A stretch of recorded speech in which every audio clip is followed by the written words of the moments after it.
Dear friends, I hope this finds you well. One of the things that has become really apparent over the past few months as this world is going through the various different upheavals, the pandemics, and all the challenges that we face, is just how quick we all are to try to slot every single thing that's going on into the world into our particular narrative.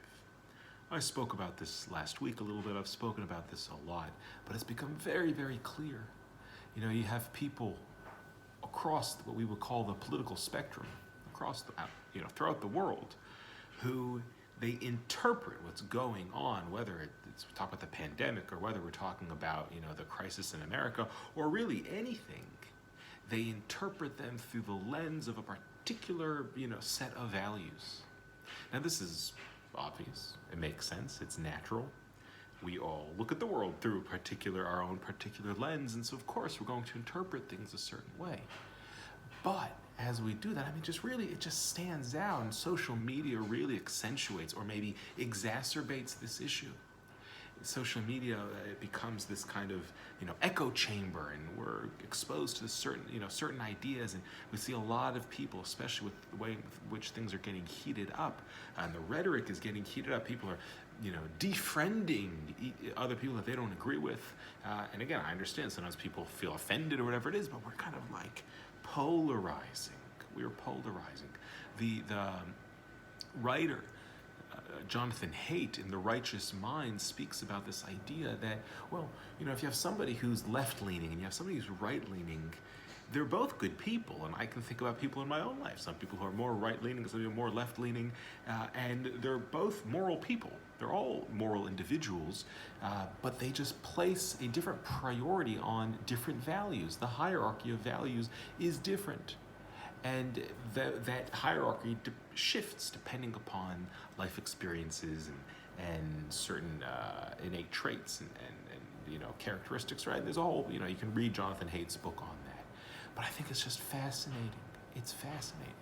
But the dangerous thing is, again, this idea we just keep polarizing, and you don't need me to share that with you. But I think that we need to do a lot to address this polarization. In our Parshat Behaalotecha, for those of us who are outside of Israel, Parshat Behaalotecha connects with next week's Parshat Shlach.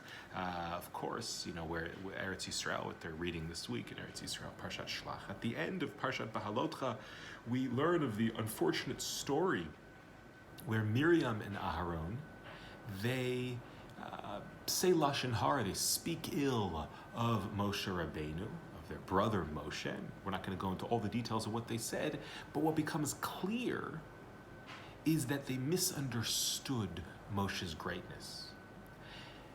In Parshat Shlach, as well, we see the story of the spies who go out and they want to, they go into the land of Israel, they're sent into the land of Israel, and they misunderstand what is going on in the land, what the nature of the land is. And Rav Soloveitchik says that the connection between these two stories is very clear, where you have individuals who are unable to comprehend the greatness of something else. They're only seeing things through their own prism, through their own experiences, through their own perception, and they fail to understand a much larger picture. So Miriam and Aaron, they can't comprehend Moshe's greatness.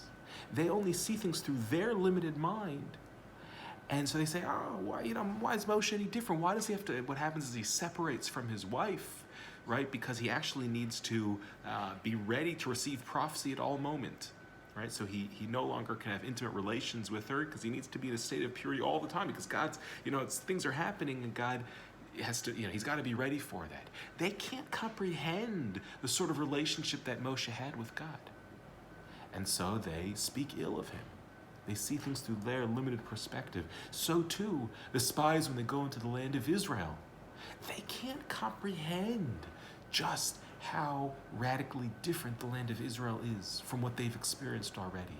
And so they see it through their limited perspective. So these are powerful lessons. These are powerful messages. And I think that, your opinion is valid, but it's a piece of the puzzle. It's a piece. You don't have it all. I don't have it all. Nobody has it all, right? We're missing information here.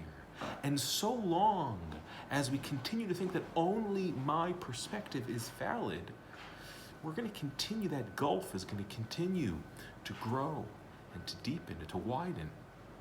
And this is where the work is. The work is to be able, and this is what real spirituality is about, is when you can open up yourself to a broader perspective of thinking, to understand that, the way that I think about things is not always it. There's actually more, much more. So now I'm humble, and I'm humbled, and I'm open, and I'm ready to listen, and I'm ready to learn. I think this is what all of us need. Your opinion's fine, but it's probably wrong. It's probably wrong. But together, we have a bit more of a sense. Together we can, if we listen to each other, if we learn from each other. And it's wishful thinking, but maybe it's my prayer. It's my tefillah for all of us, that we have a bit of humility, understand that our perception, our perspective, our understanding is limited. Let's learn, let's listen, let's grow, and let's heal. Shabbat shalom.